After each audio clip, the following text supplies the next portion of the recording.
ولید کی جگہ اب اس کے سامنے کوئی اور تھا۔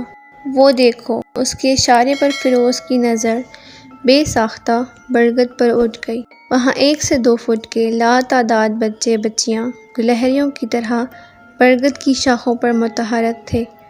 ان کے قہقہے، منہ سے نکلتے شعلے، وہ بظاہر انسانی بچے ہی لگتے تھے، لیکن پھر بھی بہت کچھ چیخ چیخ کر ان کی غیر انسانی ہونے کا اعلان کرتا تھا۔ بس، یا پھر کوئی اور ثبوت چاہیے؟ اس جنزاد نے فیروز سے پوچھا، لیکن وہ جواب دینے کی پوزیشن میں تھا ہی کب؟ وہ تو خون میں دوڑتے کرنٹ کی مانند تیزی سے رینگتے ہوئے اس پر قابو پانے کی ناکام کوشش کر رہا تھا۔ اسے خاموش پا کر جنزاد نے سرگوشی میں کہا، اتنی مدھم سرگوشی میں کہ فیروز بمشکل سن پایا، سنو شیزان، تم سب نیچے آؤ۔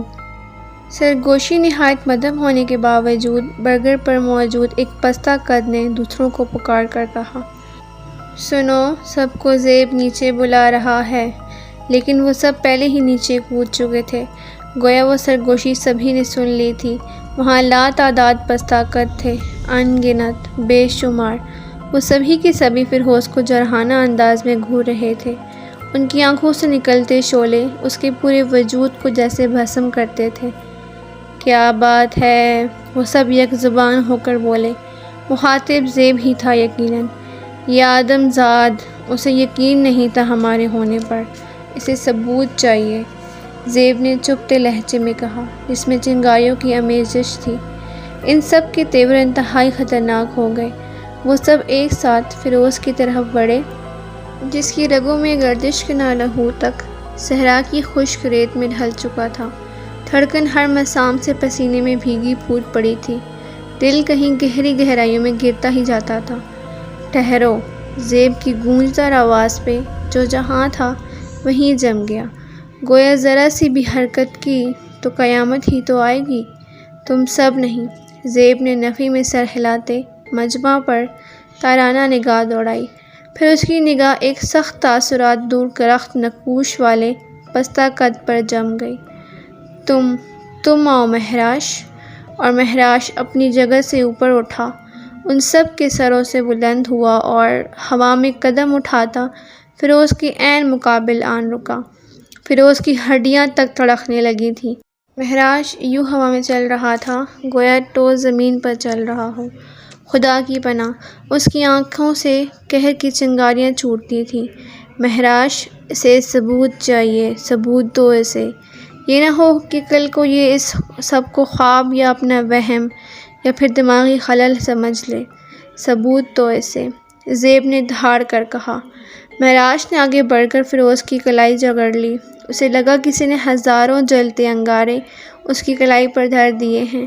اس نے تڑپ کر ہاتھ چھڑانا چاہا، مگر وہ اپنے ہاتھ کو ذرا بھر بھی ہلا نہ پایا۔ اس کی کلائی، او خدایا، اس کی کلائی بری طرح جل رہی تھی۔ فیروز کو تڑپنے سے فرصت ہوئی تو دیکھتا کہ مہراش کی انگلیاں انگاروں کی طرح دہک رہی تھیں۔ فیروز کی چیخیں فضاؤں میں گونج رہی تھیں۔ تڑپتے تڑپتے اس کے حواس اس کا ساتھ چھوڑ گئے۔ فیروز، اٹھ بھی جاؤ اب، آج شاید تمہارا کوئی میچ وغیرہ ہے، تمہارے دوست کب سے بیٹھک میں بیٹھے انتظار کر رہی ہیں۔ امی نے اس پر سے چادر کھینچی تو آنکھیں مسلتا ہوا اٹھ بیٹھا۔ منہ ہاتھ دھو لو، میں ناشتہ لاتی ہوں۔ ان کے جانے کے بعد بھی وہ کچھ دیر خالی و ذہنی کے عالم میں پڑا رہا۔ یکایک چونک اٹھا، اسے رات کا واقعہ یاد آیا تھا۔ وہ تو وہیں بے ہوش ہوا تھا، تو پھر یہاں کیسے آیا؟ لیکن وہ تو خواب ہوگا، وہم تھا اس کا شاید۔ دن کے اجالے میں ویسے بھی ہر خوف، ہر منفی سوچ خود بخود ہی دم توڑ جایا کرتی ہے۔ وہ بھی وہم جان کر جھٹک گیا سر کو، لیکن ہاتھوں پہ صابن لگاتے اس کی نگاہ نے اپنی بائیں کلائی کو چھوا اور پھر کسی پتھر کی طرح جم گئی۔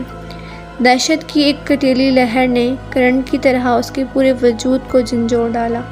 اس کی کلائی پر 3 انگلیوں کے گہرے نشان تھے، جلنے کے سے نشان۔ اس کی سماعتوں میں زیب کی زہریلی دہاڑتی آواز گونجی، مہراش، اسے ثبوت چاہیے، ثبوت دو اسے۔ فیروز علی کو ثبوت مل چکا تھا۔ وہ سناٹے میں گھرا ساکت صابن کو یوں ہاتھوں میں جکڑے ثبوت کو گھور رہا تھا۔ کچھ سالوں بعد فیروز کی شادی ہو چکی تھی۔ فیروز اپنے چھوٹے بیٹی کی فرمائش پر باغ سے تازہ مالٹے لانے نکلا تھا۔ موسم معتدل تھا، نہ گرمی تھی نہ سردی، ہاں چلتی ہوا میں ذرا سی تلخی، ذرا سی کاٹ تھی۔ مراد نے اس باغ کا ٹھیکہ لیا ہوا تھا۔ مراد کے 3 بچے تھے۔ مختار اور فرقان دبئی میں تھے۔ ان کی ازدواجی زندگی بھی خوشگوار گزر رہی تھی۔ ولید دارالحکومت میں ایک بڑی پوسٹ پر تھا، ابھی تک غیر شادی شدہ تھا۔ فیروز باغ میں داخل ہوا تو مالٹوں کی دل فریب مہک کے جھونکے سانسوں سے ٹکرانے لگے۔ قریب ہی سی باتوں کی آوازیں آ رہی تھیں۔ نوجوانوں کا ایک گروپ زور و شور سے کسی بحث میں مصروف تھا۔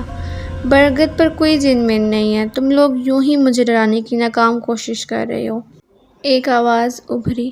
تو اور کیا، اب اگر جن ہوتے تو کبھی تو ہمیں نظر آتے نا، کبھی تو احساس دلاتے۔ دوسرے نوجوان نے پہلے کی تائید کی۔ ایسا مت کہو، میری امی نے اس دن وہاں ایک عجیب سی عورت کو دیکھا تھا جو ہوا میں اڑ رہی تھی، ایک نوجوان نے کہا، اور میرے تایا ابو بھی اس رات۔ دوسرے نوجوان کی بات کاٹ کر پہلا بول اٹھا، بس کرو، مجھے بتاؤ یہ ایسے واقعات کسی کی اماں، خالہ، ماموں، چچا کے ساتھ ہی کیوں پیش آتے ہیں؟ ہاں، تم میں سے کسی کے پاس کوئی ثبوت ہے کہ برگد پر جنات کا ٹھکانہ ہے؟ اس کی بات پر خاموشی چھا گئی۔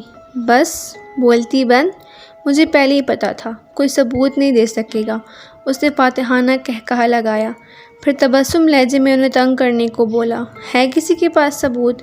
میرے پاس ہے۔ فیروز دفعتاً آگے بڑھا۔ اس نوجوان میں اسے اپنا آپ نظر آیا تھا، اور فیروز نہیں چاہتا تھا کہ وہ نوجوان بھی اس کی طرح اپنے وجود پر کوئی ثبوت لیے پھرے۔ انکل آپ؟ نوجوان نے واحد کرسی اسے پیش کی۔ وہ خود گاز پر برجمان تھے۔ کیا نام ہے تمہارا؟ فیروز نے اس جدی نوجوان سے پوچھا۔ ذیان احمد۔ تو ذیان بیٹا، برگد پر واقعی جنات ہیں۔ اس کی بات پہ ذیان چونکا اور باقی سب پرجوش ہو گئے۔ ہم بھی یہی کہہ رہے ہیں، مگر یہ مانتا ہی نہیں ہے انکل۔ فیروز کے لبوں پر مسکراہٹ بکھری۔ میں بھی ایسا ہی تھا اور ایسا ہی کہتا تھا، مجھے بھی ثبوت چاہیے تھا۔ وہ انہیں سب بتاتا گیا، اپنی ضد، دوستوں کی باتیں، زیب کا ولید کی شکل میں ملنا، لاتعداد جنات، پھر زیب کا مہراج کو ثبوت دینے کو کہنا۔ پھر کیا ہوا؟ ملا ثبوت؟ لڑکوں نے پرجوش انداز میں پوچھا۔ جواباً فیروز نے اپنی بائیں آستین سے ہٹا کر کلائی ان کے سامنے کر دی، جہاں ابھی تک جلی ہوئی انگلیوں کی چھاپ تھی، نشان وہ ابھی بھی تازہ تھا۔ یہ ذیان سمیت سب کی سوالیہ نظریں جلی ہوئی کلائی پہ جمی تھیں۔ مہراج نے مجھے یہ ثبوت دیا تھا، فیروز نے تفصیل بتائی۔ ذیان بیٹا، میں نہیں چاہتا کہ کل کو آپ کو بھی کوئی ایسا ہی ثبوت ملے۔ وہ نرمی سے کہہ کر اٹھ گیا، مالٹوں کے چند گچھے شاپر میں ڈالے اور گھر کی راہ لی۔ عقب سے ذیان اسے یوں تکتا رہا، گویا اسے فیروز کے پاگل ہونے میں ذرا بھر بھی شبہ نہ ہو، بلکہ یقین ہو۔ اب تو مان لیا ہے نا تم نے؟ لڑکوں نے ذیان سے پوچھا۔